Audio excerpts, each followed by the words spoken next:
Di ba nga, nabanggit pa sa librong Waltzing with the Dictator by Raymond Bonner na talagang super close itong si Ver kay Marcos. Ayon nga daw sa isang CIA officer, and I quote, "The last person Marcos spoke with before he went to bed at night was Ver, and he was the first person Marcos said good morning to." End of quote. Wait lang. Sorry. Kilig. Oo, ba't parang kinilig ako ng very light? Sana all may nag-good night at nag-good morning. Hindi nakakilig. I thought ML. BL pala ito.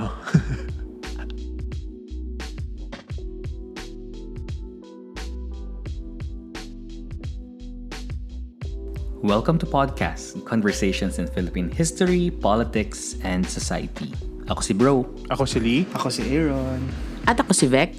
Isa na namang personalidad ang pag-uusapan natin sa episode na ito ng Shapers and Shakers, where we look back at country's martial law era from the vantage point of its select personalities. So far, it has been quite interesting na balikan yung iba't ibang mga kontrobersya at istorya ng mga personalidad na ito. Samot-saring mga kwento na nga ang napag-usapan natin in our quest to retell the many stories that emanated from this period and its main players. At hindi lang basta-bastang kwento. We also highlighted important decisions they made at yung iba pa nga, mga masasabi nating momentous decisions na nakapagpabago sa takbo ng kasaysayan ng bansa. For example, si Marcos, kung maalala nyo na he did a retreat to Baguio to reflect about the need for martial law na kahit naman alam nating planado na niya, diba? So, kunwari na lang din natin alam. Or si Ninoy about sa decision niya na bumalik sa Pilipinas despite the imminent danger sa kanyang buhay. As a consequence of his return, he was assassinated. At alam nating naging mitsa yan ng kaliwat ka ng protesta mula sa mga manggagawa, mga estudyante, at iba pang hanay ng lipunan. At related rin ito sa martial law personality na tampok natin today. Kasi kasama siya sa mga tinukoy ng Agrava Commission na involved sa pagpatay kay Ninoy. At ang acquittal niya noong 1985 ay nagdulot ng mga malakihang demonstrations which would later overflow into the February 1986 People Power. And speaking of people power, may napanood ako sa TikTok nung nakaraan. Video clip siya noong 1986, highlighting yung kagandahang loob umano ni Marcos na iligtas ang mga EDSA protesters mula sa isang military response or airstrike noong 1986 People Power. Pakinggan nga natin yan. At a palace news conference, his top general argued with him. I understand you gave them orders to wait. I told them to wait because There are massing civilians near our troops, and we cannot keep on withdrawing. They asked us to withdraw yesterday. When I talked to Mr. Enrile, he said you talk to you, we withdraw a disperse. little. My order is to disperse We the cannot withdraw all crowd the time, Mr. President. We without must. shooting them. No, hold on. You disperse the crowd without shooting them.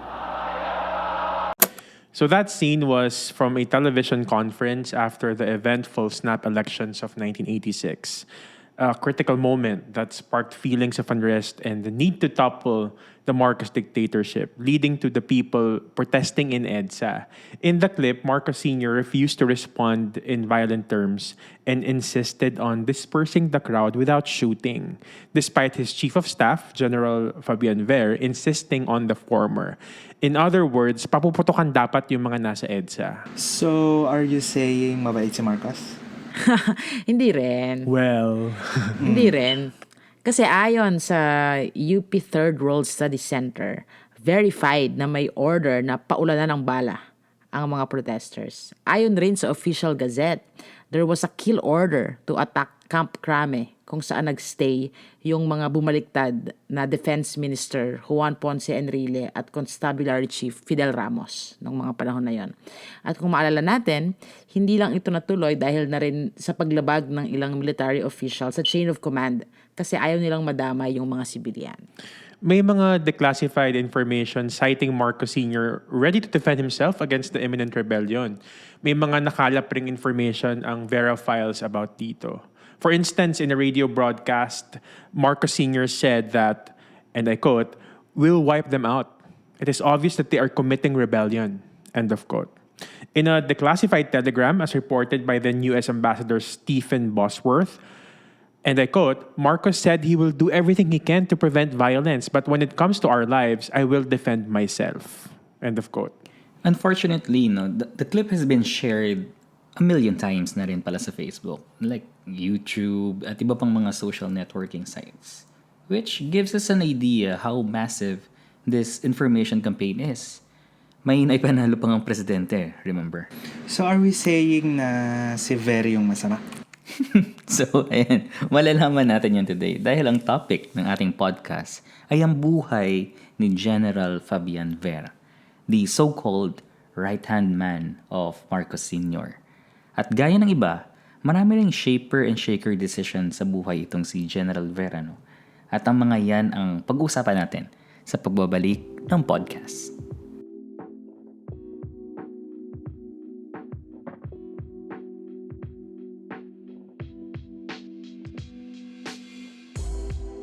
Kung may loyalty award lang siguro sa mga Marcos, siguro mga 50 medals o higit pa ang mapupunta kay General Ver. Kasi mula pagkabata, nakadikit na ang pangalan niya kay Marcos Sr. Ipinanganak itong si Fabian Maria Trinidad Juan Cirilo Crisologo Ver or Fabian Ver noong January 20, 1920. So lahat 7 words. So siguro kaya rin naging close sila ni Ferdinand Marcos kasi 'di ba? Si Ferdinand Marcos mahilig yan sa 7. So parang, 7 yung name mo, inggit si ako. Sabi. Swerte yan. Anyway, Tubong Sarat, Ilocos Norte, itong si Fabian Ver. At bata pa lang nga daw, ay malapit na sila nitong si Ferdinand Marcos Sr. Distant relatives sila, habang ang ilang sources ay nagsasabing actually magpinsan sila niyan. So ano man yan, basta sure tayo na beshies sila noon pa. Ver attended University of the Philippines and also served as a UP vanguard. He graduated in 1941 and later obtained the rank of third lieutenant and served as a guerrilla intelligence officer during World War II. Oh, in fairness, parang yung best friend niya rin talaga, no? War veteran at nag-lead pa nga raw umano ng mga guerrilla and won many battles. Pero syempre, alam naman natin na Japake yung mga yun. Sabi na rin ng National Historical Commission of the Philippines. Pero, kaiba sa kanyang bestie, Ver pursued his military career. So after the war, he first resumed his law studies and received a Bachelor of Law degree in 1951 from the University of Manila. While in service, he was part of the troops that blocked the Huk Rebellion, later awarding him the Gold Cross Award for leading a 26-man Tiger unit. Hindi lang yan, he also pursued graduate studies. So he took police administration from the University of Louisville in 1963 and also participated in training stints in Hawaii and Los Angeles Police Department. So in all fairness, he did establish himself as an expert in intelligence and security. In fact, during the 1965 elections, some reports claim that Ver thwarted multiple assassination attempts on Marcos as he served as bodyguard and chauffeur to his big shot politician friend. Tahimik lang daw itong si Ver, no? Parang si Mark Villar. So, shy and taciturn as what others would describe him. And he himself considered his personality as the one who works in the background. Pero lahat lang yan magbabago come 1965. Marcos won the presidential elections against Macapagal and would later bring Ver into the limelight. Ver served as the main security aide of Marcos at hindi katakataka na biglang buhos din yung mga promotions sa kanya. Una na riyan ay ang pagiging commander of Presidential Security Command, enabling him to stay in Malacanang. And an earshot to his bestie, Marcos Sr. obviously. Ayon pa nga kay Juan Ponce Enrile, sobrang close nitong si Ver at ng pamilya Marcos. And as the commander of PSC, may easy access ito sa Pangulo. Di ba nga nabanggit pa sa librong Waltzing with the Dictator by Raymond Bonner na talagang super close itong si Ver kay Marcos. Ayon nga daw sa isang CIA officer, and I quote, "The last person Marcos spoke with before he went to bed at night was Ver, and he was the first person Marcos said good morning to." End of quote. Wait lang. Sorry. Kilig. Oo, ba't parang kinilig ako ng very light? Sana all may nag-good night at nag-good morning. Kini, Oo. nakakakilig. I thought ML. Correct. BL pala ito. Oo. May good night, good morning texts. So we can say that he was indeed a man of Marcos through and through, ano? Meron pa kang kwento affirming Ver's loyalty to McCoy kung saan inutusan di umano siya ni Marcos Sr. na tumalon from a building. Tapos ang sagot lang daw ni General Ver ay, "Yes sir, what floor?" And years after, okay, General Ver himself confirmed it. Sabi niya, "Yes, that's true, with my loyalty." Pak, sana all. Sana makahanap tayo ng mga ganyan. Hindi dapat kay Dovey Beams na insecure si Imelda. Correct. Hindi natin alam. Pero sige, lang. Joke lang po yun. Okay. Pero interesting na tingnan kung loyalty bang ito. Yung loyalty ba na to na actually ay nag-extend beyond Marcos at actually para sa bayan. No? So, di ba, parang General Luna na parang bayan o sarili, di ba? Parang ganyan ba yung inabot ng loyalty na to ni Fabian Ver? Or parang mas appropriate ba yung tanong na parang bayan o si Beshi? Parang ganun eh. Totoo yan. So, may point, no? Kasi dahil sa mga susunod na taon, magiging instrumental si Ver sa diktatorya. Case in fact, was how the military squeezed into the weak political system of the country. At yan ang usisain natin sa pagbabalik ng podcast.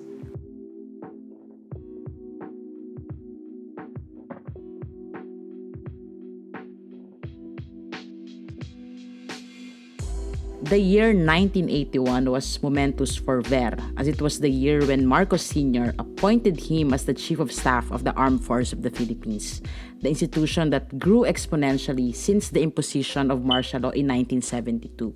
So in 1981, it was a force of 160,000 soldiers. Aside from numbers, kapansin-pansin rin ang paglawak ng impluwensya ng militar sa gobyerno mismo. May discussion nga si Professor Caroline Hernandez dito no, sa expansion na naganap. Ayon sa kanyang article na Philippine Military and Civilian Control, under Marcos and beyond, pinalawak ng martial law ang powers ng military by giving them wider sphere of responsibility, transcending those normal responsibilities like national defense, internal security, law, and order. Yeah, no, so and during the martial law period, the military was assigned to new judicial, diplomatic, economic, and commercial roles as demanded by the civilian political authority. No, so in other words, kinasangkapan yung military para sa political agenda na in turn, nagdulot ng dagdag kapangyarihan kung sino man ang may hawak ng armas. At ilan nga sa mga nakinabang rito ay itong si General Fabian Ver. Since apart from being the chief of the armed forces of the Philippines, he also held other positions of power such as the Director General of the National Intelligence and Security Authority or NISA, and he also served as the most trusted aide of Marcos Sr. So talagang patronage system at its finest, ika nga nila. At syempre, kung may dagdag na influence, dapat may dagdag pondo rin dyan. So, from 1971 to 1980, according to research, the Philippines had the highest increase in military expenditure at around 279%, despite having the least percentage increase in GNP in Southeast Asia at around 75%, compared to Indonesia's 85%, Thailand's 81%, Singapore's 110% or Malaysia's 100%. In other words, nangulela tayo sa panahon na nagsipag-arangkada ang mga kapitbahay natin. Tapos, saan pa napunta yung pondo? Maliban sa nakaw, napunta ito sa military expenditure. At bukod dyan, malaki din ang naging role ng military at kasama na rin dito ang kanilang involvement sa mga human rights violations as dictated by the regime. In fact, ayon sa Human Rights Violations Victims Memorial Commission, 11,103 people ang naging biktima ng human rights violations noong martial law. So, yung mga yan ay either pinaslang or nawala na lang. Sa bilang naman ng Amnesty International, pumapalo sa 107,200 people ang kabuuang bilang ng mga pinaslang, tinorture, at kinulong noong rehimeng Marcos. Ayon pa sa Amnesty International, mahigit 34,000 yung kabuuang bilang ng mga tortured individuals noon. At alam natin kung gaano kalala yung mga pinagdaanan ng mga torture victims noon. Maraming mga stories about their experiences and they're very open to talking about it. Halimbawa dito, yung isang method na ginagamit ay yung electric shock, kung saan kukuryentehin yung mga daliri at yung mga genitals ng biktima. Minsan kinakabit rin ito sa kamay at sa ulo para magbigay sila ng information na hinihingi ng mga nang torture sa kanila. Yeah, no, so at napakarami na ring depiction yung mga torture methods na yan sa iba't ibang media bukod dun sa mga first-person accounts, primary sources mula dun sa mga survivors. No, meron pa yung ilan sa mga horrific torture methods, yung San Juanico Bridge na tinatawag, where the victim lies between two beds and if this particular person falls, 'di ba? Additional bugbog yung mangyayari sa kanila, 'di ba? No, so that talagang sa human rights discourse, one person tortured is one person too many talaga sa kahit anong konteksto. Meron din yung truth serum na madalas daw gawin sa Vilu na hospital kung saan ginagamitan ng psychoactive drugs yung mga biktima para umamin at mag-share ng information. So yan yung mga ginagawa nila during interrogation. At yung isa pa ay yung Russian roulette. So isa yung kilalang method ng torture kung saan the victim is forced to aim a revolver at his or her head and then pull the trigger. So, kumbaga psychological torture din ito, hindi lang physical. Ilan lang yan sa mga torture methods noon. At nangyari ang mga ito sa panahon ng panunungkulan ni General Ver bilang punong abala sa military activities noong panahon ng martial law. Naging mabanguman ang pangalan ni Ver sa kanyang bestie. Hindi naman kaaya-aya ang kanyang imahe sa hanay ng mga estudyante. While Ver was the 4th UP Vanguard to serve as the Chief of Staff ng AFP and also able to organize scholarships for UP, especially UP Vanguard, and even facilitated the construction of the Vanguard building, hindi ito naging sapat para bumango ang pangalan niya sa mga estudyante. When Ver visited UP before, the student body headed by Lian Alejandro opposed his visit and staged mass demonstrations against it. Yeah, no, so hindi lang yan. No? So rumors about Ver's disagreements with Enrile and Ramos also emerged. No? So especially when Ver became the chief of staff in 1981 as opposed by the so-called professional faction or yung mga formerly trained from West Point or PMA, no? So heavily favored itong West Point graduates na si Ramos, for example, while Ver relied more on connections and loyalty, no? Banggit nga niya, no, ni Ver, no? So and I quote, "I am a loyal soldier." No? So my loyalty is my only asset in the world of the military. I am not educated as the others, but I am loyal and I am dedicated. So, end quote. No? So, talagang, yan? Yung isang libro nga na lumabas, Dogs in Philippine History, kumbaga.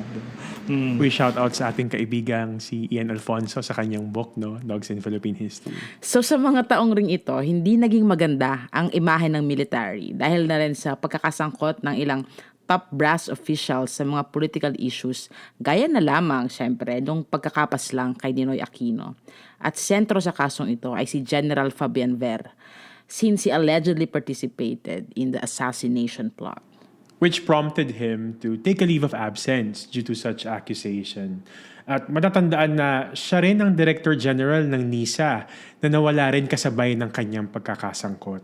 To the dismay of many, by December 2, 1985, Ver and 26 other suspects were acquitted by the Sandigan Bayan of the murder of Aquino Galman, which resulted in, of course, public outrage. So nabanggit natin kanina na isa ang event na ito, the assassination of Ninoy, sa magiging mitsa ng people power and eventually leading to EDSA. So kung interested in ating mga listeners, meron tayong episode where we covered the Agrava Commission. And of course, we also had an episode about EDSA, itong nakaraan lang, itong anniversary. So pakihanap na lang sa mga naunang season at paki-comment sa episode na ito para din maalala namin.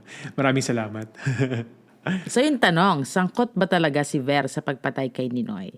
At sabi nila, ito rin daw yung tanong ng kanyang anak na si June while their family was in exile in Germany. So si June ay panganay na anak ni Ver sa kanyang common law wife na si Edna Kamkam. So ayon kay June, ang sagot daw ng kanyang tatay ay, "How could you even say that? He was my brother at UP and we were friends." At dagdag pa daw ni Ver, "I gave him almost everything he asked for. Special food, special visits by family and friends.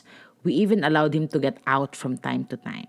Instrumental pa nga daw ang kanyang ama sa pagpapadala kay Ninoy sa Boston.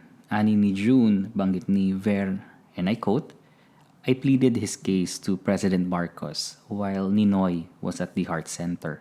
End of quote. Nangutang pa nga raw umano si Ver para sa plane ticket ni Ninoy papuntang Boston. Banggit pa ni Ver, "I had nothing to gain and everything to lose by Ninoy's death on Philippine soil." When the Marcoses fled Malacanang in 1986, kasamang tumakas ang pamilya ni General Ver patungong Hawaii. Ilang beses rin silang nagpalipat-lipat ng bansa hanggang sa mapadpad sa Germany, hanggang mapayagang bumalik sa panahon ni Joseph Estrada kapalit ng pagharap nito sa patong-patong na kaso kakabit ng assassination kay Ninoy. Yeah, and on November 21, 1998, Ver died of pulmonary complications sa Bangkok, Thailand.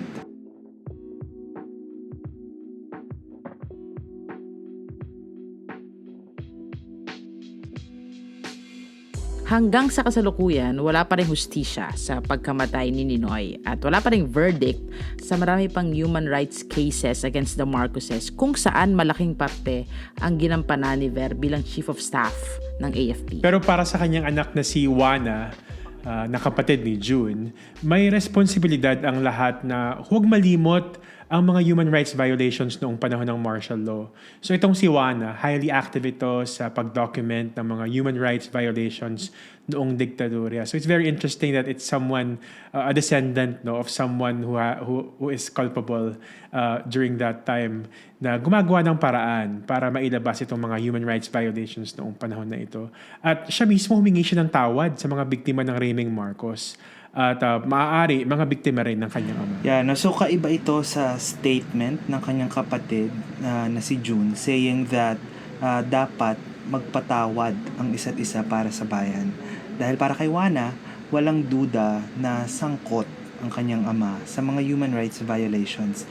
At hindi ito dapat isantabi dahil ang pananahimik ay magdudulot lamang ng paglimot ng susunod na henerasyon. And that's it for our episode today. Thank you for listening sa isa na namang makabuluhang discussion about sa buhay ng ating shaper and shaker ngayong araw. Next week, panibagong individual na naman ang ating uusisain, kaya abangan natin yan. Maaari nyo rin hulaan kung sino yan. So, hintayin lang ninyo ang aming Who's That Pokemon na picture na upload. Continue supporting podcast by liking our social media pages. And of course, panoorin nyo rin kami sa YouTube. Nandoon din ang ating mga episodes. At baka nakalimutan nyo na, type nyo lang podcast.org if you want to learn more about the show. That's our website. So again, maraming salamat sa pakikinig. Ingat lagi and have a good day.